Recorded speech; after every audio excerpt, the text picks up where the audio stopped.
Zdravo, ja sam Ramadan i imam 12 godina. Ovo je moja kuća. Skoro cijelo moje naselje nema vodu za piće. Imam veliku porodicu sa 3 sestre i 2 brata. Naša majka je nepokretna, tako da naš najstariji brat, koji istovremeno ide u školu, mora da se brine o nama. Mi smo svi žrtve diskriminacije. Moja najmlađa sestra Sabina, koja je tek krenula u 1. razred, je svaki dan diskriminisana zato što je drugačija od druge dece tamo. Svaki dan se vraća iz škole tužna i plače zato što misli da nešto nije u redu sa njom. Deca u školi mi kažu da je prljava i ne žele da pričaju ili da se druže s njom zbog stereotipa o ljudima kao nas.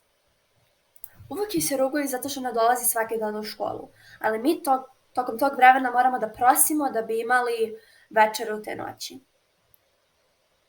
Ona veoma često plače zato što joj je sramota da pita druge ljude za pare.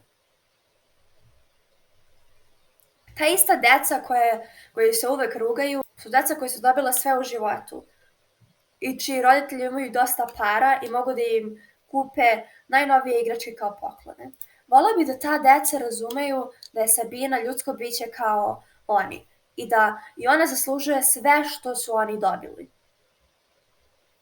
Nadam se da će moja priča podići svijest među ljudima koji diskriminišu protiv ljudi kao mene i moje familije.